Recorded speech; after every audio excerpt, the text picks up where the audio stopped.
Abramos as nossas Bíblias em João, capítulo 6, versículo 60. João, capítulo 6, versículo 60.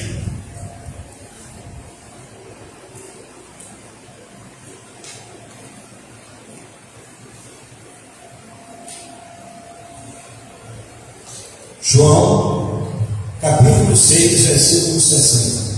Muitos, pois, dos seus discípulos, ouvindo isto, disseram: duro é este discurso, quem o pode ouvir? O tema da reflexão nesta manhã é o seguinte: a dureza do discurso de Jesus. Palavra discurso, podemos dizer com outro sinônimo: discurso, palavra, ensino, doutrina, a vontade de Deus. A dureza significa a inflexibilidade, a severidade da palavra de Jesus. E quando os discípulos, eles compreenderam o que de fato Jesus falava, eles chegaram à seguinte conclusão através de uma pergunta: puro é este discurso, quem o pode ouvir? Essa expressão puro é este discurso, não apenas neste momento que os discípulos disseram isso aqui, mas ao longo dos 3 anos de ministério de Jesus, os ensinos de Jesus. E nós enumeramos aqui alguns destes ensinos para que nós analisemos a dureza do discurso de Jesus, a dureza da pregação de Jesus. O primeiro que nós vamos analisar aqui é Marcos 16. Marcos, capítulo 16, versículo 16. Quem crê e for batizado será salvo, mas quem não crê será condenado. Então Jesus, ele está falando, ele está pregando, ele está ensinando a respeito de salvação e condenação. E não vamos entender aqui salvação como uma cura de uma enfermidade, como a solução de um problema financeiro. Mas salvação aqui, Jesus está falando pós-túmulo, pós-morte. Quem crê e for batizado será salvo, mas quem não crê será condenado. Então Jesus fala de salvação, mas fala também de condenação. E essas duas expressões estão ligadas a céu e está ligado a inferno, e está ligado à vida eterna, vida para sempre. Vamos para o próximo texto, João 3,36. E nós vamos fazer a leitura e ver a dureza dessa palavra de Jesus. João, capítulo 3, versículo 36. Quem crê no Filho tem a vida eterna. O que, porém, desobedece ao Filho não verá a vida, mas sobre ele permanece a ira de Deus. Então vejamos que tanto Marcos 16, salvação e condenação, como João 3,36, está intimamente ligado ao mesmo raciocínio. E veja, quem crê no Filho tem a vida eterna. O que, porém, desobedece ao Filho não verá a vida. Então, quem crê no Filho está salvo. Quem não crê no Filho está condenado, conforme Marcos 16. Quem crê e for batizado será salvo, mas quem não crê será condenado. Então veja bem, Jesus ele estava dizendo e falando isso para os seus ouvintes, para os seus seguidores, para os seus discípulos. E em um dado momento, alguns dos discípulos disseram: duro é este discurso. Eles viram que a pregação de Jesus era a pregação a respeito de céu, a respeito de inferno, a respeito da vida eterna, a respeito da vida pós-túmulo. E aí nós vamos para Apocalipse, capítulo 20, versículo 15. Veja a dureza. Apocalipse, capítulo 20, versículo 15. E também está na mesma linha de raciocínio de Marcos 16, de João 3,36 e agora Apocalipse, capítulo 20, versículo 15. O que é que diz? E todo aquele que não foi achado inscrito no livro da vida foi lançado no lago de fogo.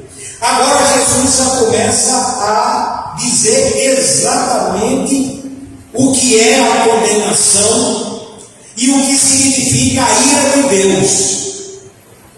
E todo aquele que não foi achado inscrito no livro da vida foi lançado no lago de fogo. E em João 3,36 diz o que é que uma pessoa deve fazer para ter o seu nome inscrito no livro da vida. João 3,36. Quem crê no Filho tem a vida eterna, logo estará inscrito no livro da vida. Mas agora Jesus fala do lugar de tormento. O que é que Jesus diz? E todo aquele que não foi achado inscrito no livro da vida foi lançado no lago de fogo. E vamos agora para Mateus 25:41. Mateus capítulo 25:41. Jesus fala da temporalidade do lago de fogo. E o que é que Jesus diz? Mateus 25:41. Então dirá também aos que estiverem à sua esquerda: apartai-vos de mim, malditos, para o fogo eterno, preparado para o diabo e seus anjos. Então Jesus agora ele acrescenta a temporalidade do lago de fogo. O que é que ele diz? Fogo eterno. O inferno é para sempre. E quem está dizendo é Jesus. Então dirá também aos que estiverem à sua esquerda: apartai-vos de mim, malditos, para o fogo eterno, preparado para o diabo e seus anjos. Ora, se para nós Quando lemos esse texto, nós vemos a contundência, nós vemos a dureza. Imagine aquelas pessoas que estavam ouvindo isso naquele momento, na época em que estava sendo pregado, que estava sendo revelado. A palavra Apocalipse significa revelação, revelação que Jesus deu ao apóstolo João, e ele escreveu toda essa revelação. Então, em Apocalipse 20:15, fala de quê? Lago de fogo. E em Mateus 25:41, Jesus, ele fala da temporalidade. Apartai-vos de mim, malditos, para o fogo eterno, preparado para o diabo e seus anjos. Veja bem, o inferno foi preparado para o diabo e seus anjos. Mas quem rejeitar Jesus irá fazer companhia ao diabo e seus anjos. Não é o pastor Juba, não, ou qualquer outro pastor que estivesse pregando aqui, qualquer outro pastor que estivesse lendo esse texto aqui, Mateus 25:41. Quem é que pode alterar isso? Quem é que pode modificar isso? Quem é que pode dizer que o fogo do lago de fogo não é eterno, mas é apenas um período de tempo de punição e depois sai de lá? Não é nenhum pastor que inventou isso, não. Não foi o apóstolo João que inventou isso, não. Não foi ele que inventou o livro de Apocalipse, não. Foi Jesus que revelou ao apóstolo João o livro de Apocalipse. Então, a temporalidade do lago de fogo, Mateus 25:41. Então dirá também aos que estiverem à sua esquerda: apartai-vos de mim, malditos, para o fogo eterno, preparado para o diabo e seus anjos. Então, Jesus está falando aqui de algo pós-túmulo. Você pode ver uma pessoa dentro do caixão, mas Jesus está falando para além daquele momento da pessoa dentro do caixão. Aquele momento, a pessoa que está dentro do caixão, chegou o momento da partida. É ele, ou ela e Deus. Mas Jesus está falando para depois desse momento. Ele está falando a respeito da vida eterna. E agora nós vamos ver a clareza do discurso de Jesus. E aqueles discípulos não tinham outra conclusão a chegar senão da dureza, da inflexibilidade, da severidade. Mateus 25:46. Olha o que é que diz aí, Mateus 25:46. E irão eles para o castigo eterno, mas os justos para a vida eterna. E no grego, no original, essa palavra eterno é aionios. E esta palavra aionios tanto se encontra depois de castigo, como se encontra depois de vida. Portanto, comporta o mesmo significado. Eterno significa para sempre. Então, quem for para o inferno não sai mais de lá. E é preciso que se pregue e se diga isso e abra os olhos daquelas pessoas que estão fazendo pouco caso de nosso Senhor e Salvador Jesus Cristo. Depois que fechar os olhos e estiver dentro do caixão, não adianta mais padre, não adianta mais oração de pastor, não adianta mais médico, não adianta mais advogado, não adianta mais cientista da NASA, não adianta ninguém, é a pessoa em Deus. E tanto nós que estamos aqui, como aqueles que estão acompanhando pelas redes sociais, olhem para dentro de si mesmo e vejam se tem um coração batendo e respondam se um dia esse coração não vai parar. E quando parar, você vai estar dentro do caixão, e aí é você em Deus. E quem rejeitar Jesus irá para o castigo eterno. Não é o pastor Gilmar, repito, é Jesus Cristo. Então, quando perguntarem, mas quem falou a respeito do inferno? Quem mais falou a respeito do inferno foi Jesus, porque ele não quer que ninguém vá para o inferno. Ele quer que todos sejam salvos. Ele deu a sua vida para que todos sejam salvos, porque Deus amou o mundo de tal maneira que deu o seu Filho unigênito, para que todo aquele que nele crê não pereça, mas tenha a vida eterna. Então, é pureza. Mateus 25, 46. E como a gente pode flexibilizar isso? A gente pode modificar a palavra eterno para castigo? Se modificar a palavra eterno para castigo, vai modificar a palavra eterno para depois de vida.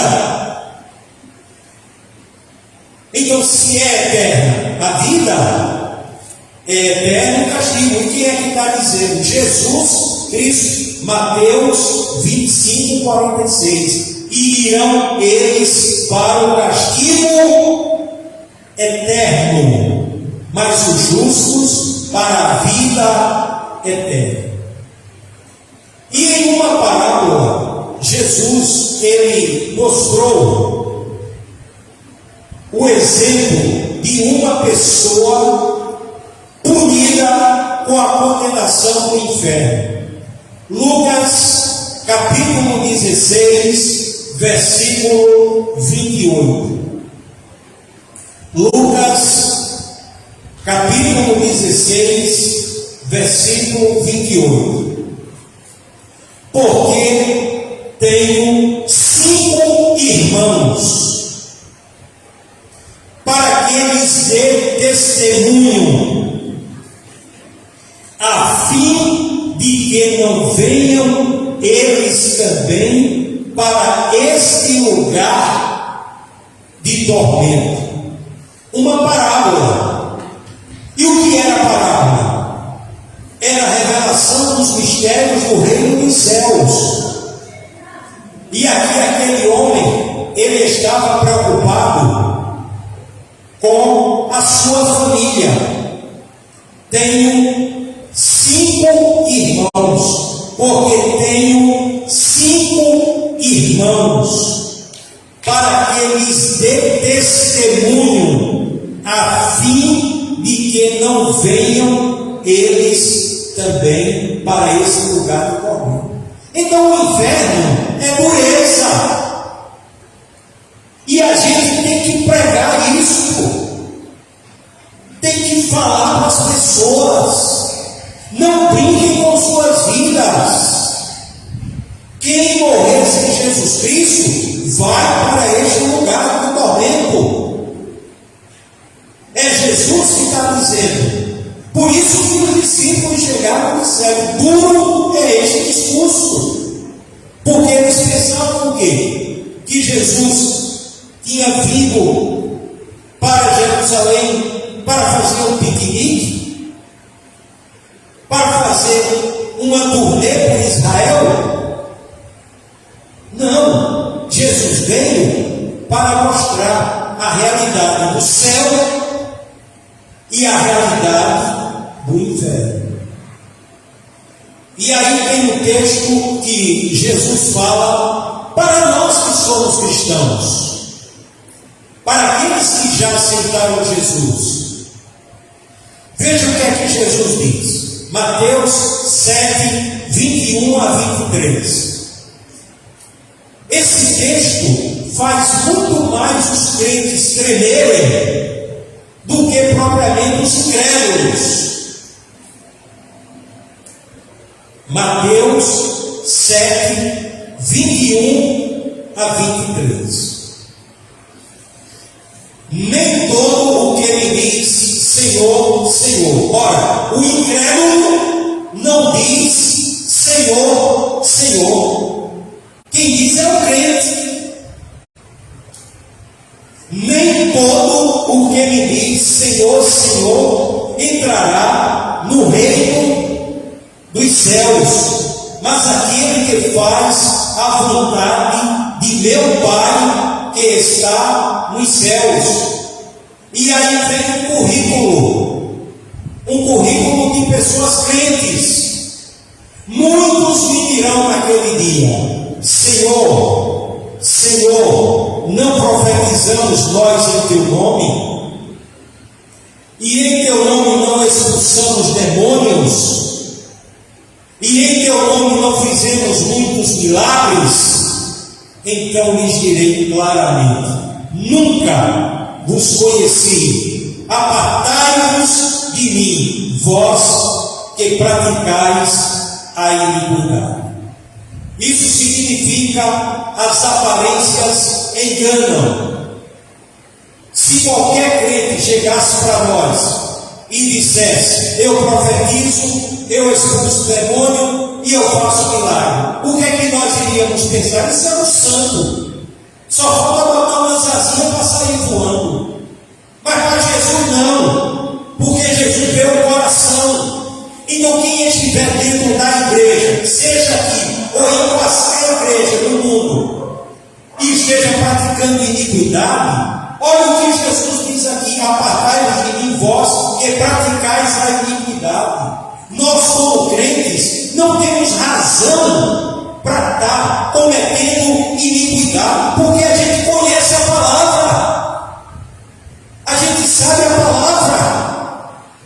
Como é que a gente vai, sabendo a palavra, desobedecer a Jesus Cristo? Ele está vendo, ele não está dormindo não. Conforme Provérbios 15, 3, os olhos do Senhor estão em todo lugar, vigiando os maus e os bons. Então o vigia da nossa vida é Deus. Ele está vendo. E aqui, esse texto é o quê? Aqueles que ouviram essa palavra ao vivo e a cores, eles devem ter tremido, porque, ora, eu estou dizendo: Senhor, Senhor, eu profetizo, eu expulso demônios, eu faço milagres, e Jesus está dizendo que eu vou para o inferno. Por quê? Porque pratica a iniquidade. Então, o crente, ele tem a vontade de Deus e tem a iniquidade. Ele é que vai decidir. E mais do que nunca nesse mundo, a gente tem que fazer essa escolha de fazer a vontade de Deus ou de praticar a iniquidade. Aí eu pergunto: esse texto não é dureza, não é dureza para nós que estamos ouvindo aqui? Imagine para aqueles que estavam ouvindo Jesus ali naquele momento, Mateus 7, 21 e 23. Aí eu pergunto: esse texto é válido para nós? Sim ou não? Sim, passará os céus e a terra, mas as minhas palavras jamais passarão. Hebreus 13, 8. Jesus Cristo é o mesmo ontem, hoje e eternamente. E agora nós vamos para Mateus 24, 13. Veja a dureza. Mateus 24, 13. O que é que Jesus diz? Mas quem perseverar até o fim, esse será salvo. Então, quando a gente aceita Jesus, não é por uma temporada. Então, crente, primeira temporada, crente, segunda temporada. temporada. É que só os filmes da Netflix, primeira temporada, segunda temporada, não. Quando a gente aceita Jesus, é para sempre. Mateus 24, 13. Mas quem perseverar até o fim, esse será salvo. Vamos analisar o raciocínio contrário. Quem não perseverar até o fim, vai ocorrer o que com ele? Vai ocorrer o que com ele? Quem não perseverar até o fim, de acordo com o que Jesus está dizendo, vai para o inferno. Jesus diz, mas quem perseverar até o fim. Tem pessoas que começam bem dentro do Evangelho e no durante está ouvindo os conselhos dos ímpios, está ouvindo o que diz uma programação de uma rede de televisão, está ouvindo o que professores de universidades estão dizendo e desviando mentes e corações, principalmente nas universidades. E aí agora cada pessoa se desvia, não quer mais saber de Jesus. Não pense que vai para o céu, não. Começou bem, mas se desviou, vai para o inferno. Não é o pastor Gilmar que está dizendo, não. É Jesus Cristo. Mateus 24, 13. Mas quem? E outra coisa, Jesus não especifica, ele diz quem? Uma mulher, um jovem, um ancião, uma pessoa que já se entende de gente. Se aceitou Jesus, tem que perseverar, tem que ir até o fim. E o fim aí, ou estando dentro do caixão, ou com a volta de Cristo. Mas quem perseverar até o fim. Jesus não é uma conveniência na nossa vida, não. Ah, eu estou desempregado, aí eu vou pedir a Jesus. Ah, eu estou com enfermidade, eu vou pedir a Jesus. Não. Jesus é para todos os momentos da nossa vida. Todos os momentos.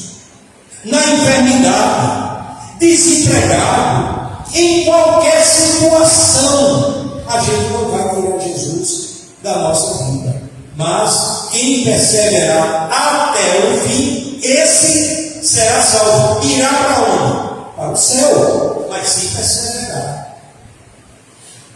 E por último, a missão do Salvador.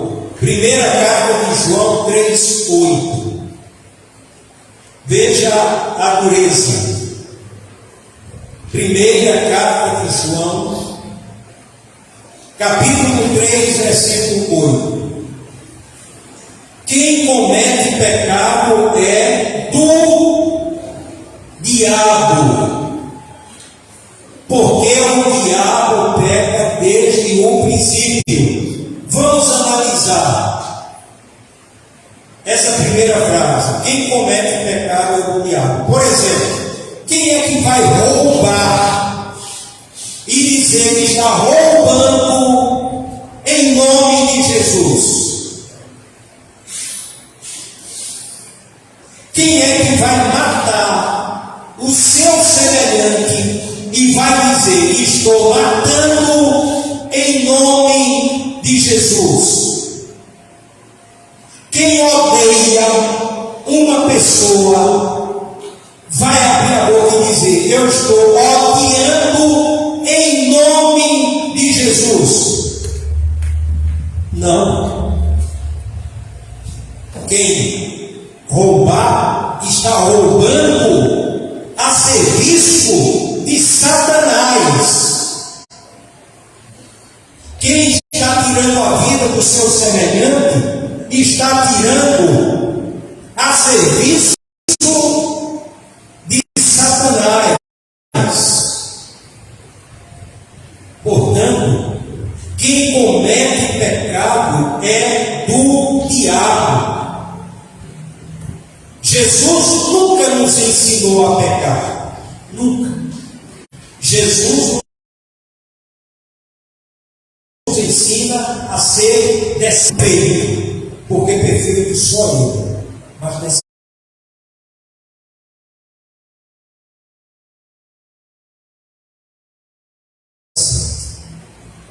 pessoas honestas, pessoas que realmente saibam o que Jesus ensinou para cada um de nós.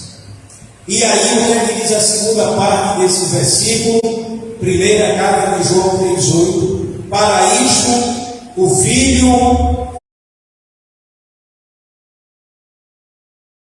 de Deus se manifestou para destruir as obras do diabo. Então, todo e qualquer pecado é uma obra do diabo. Ah, fulano roubou um celular. Aquilo não foi uma obra de Jesus.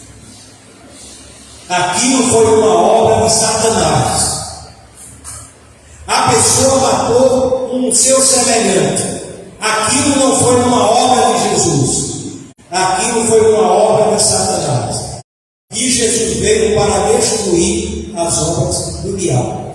João Batista, quando ele viu Jesus, está lá em João capítulo 1, versículo 29. No dia seguinte, João viu a Jesus que vinha para ele e disse: eis o Cordeiro de Deus que tira o pecado do mundo. Veja, o pecado do mundo. Nós fazemos parte do mundo. Então nós somos pecadores. Então Jesus veio para tirar os nossos pecados. Agora, quando se deu o momento crucial da destruição das obras do diabo, no momento em que Jesus foi crucificado, e João, apóstolo, em uma das suas cartas, ele diz: o sangue de Cristo nos purifica de todo o pecado. Naquele momento que Jesus derramou o seu sangue, ele estava destruindo todas as obras do diabo. E aí então agora a gente decide entre fazer as obras de Deus e fazer as obras do diabo. E Jesus também diz: todo aquele que comete pecado é escravo do pecado. Todo aquele. É um fumante que abre a boca e diz: não consigo deixar de fumar. É um alcoólatra que abre a boca e diz: não consigo deixar de beber. É uma prostituta que abre a boca e diz: não consigo deixar essa vida. É escrava do pecado. Todo aquele que comete pecado é escravo do pecado. Por quê? Porque o diabo, o objetivo dele é escravizar.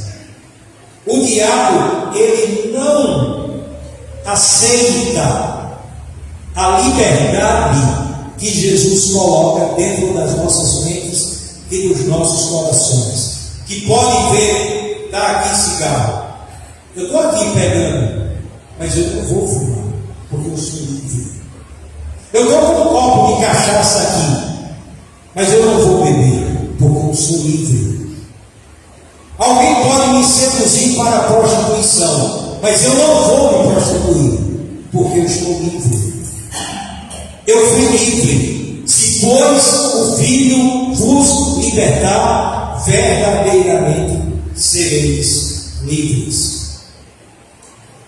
E aí os discípulos disseram: duro é este discurso, quem não pode ouvir? E a partir daí muitos discípulos voltaram para trás e não andaram mais com Jesus. Aí sabe o que Jesus fez? Perguntou aos 12: e vós, quereis também afastar-vos? Aí o apóstolo Pedro chegou e disse: para quem iremos nós? Tu tens as palavras da vida eterna, e nós já temos crido, e bem sabemos que tu és o Santo de Deus.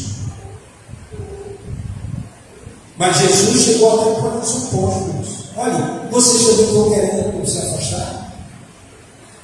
A dureza da pregação iria continuar como até hoje. Por isso que tem muitas pessoas que não querem saber de Jesus. Porque o que Jesus prega, pau é pau, pedra é pedra, branco é branco, vermelho é vermelho, azul é azul, banco é banco, microfone é microfone, piano é piano. Não tem essa coisa de estar modificando, não. Então, para Jesus é a verdade. João 14,6, disse-lhe Jesus: eu sou o caminho, a verdade e a vida. Ninguém vê ao Pai senão por mim. Então, os discípulos, eles disseram: duro é este discurso, e fizeram uma pergunta: quem o pode ouvir? Quem puder ouvir, continue com Jesus.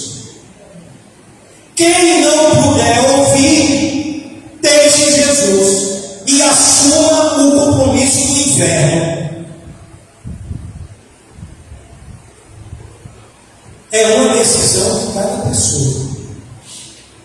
Quem puder ouvir Jesus, continue com Jesus, com a dureza da verdade de Jesus. Mas quem não puder, quiser um discurso de faz de conta, um discurso de enganação, um discurso de mentira, deixe Jesus. Cada pessoa é que vai decidir.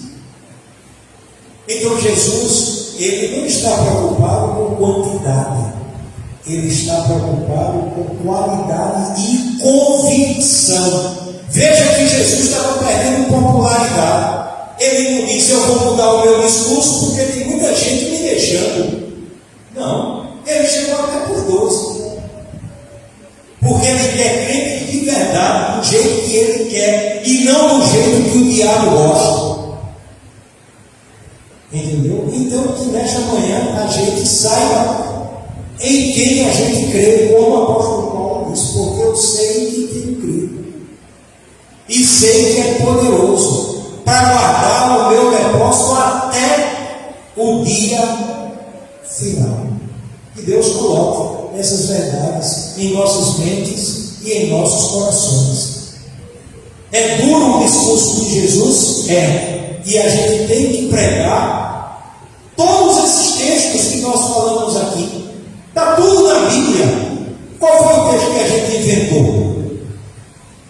Qual foi o texto que a gente manipulou? Qual foi o texto que a gente alterou? Nenhum. Está tudo na Bíblia. Que Deus nos abençoe.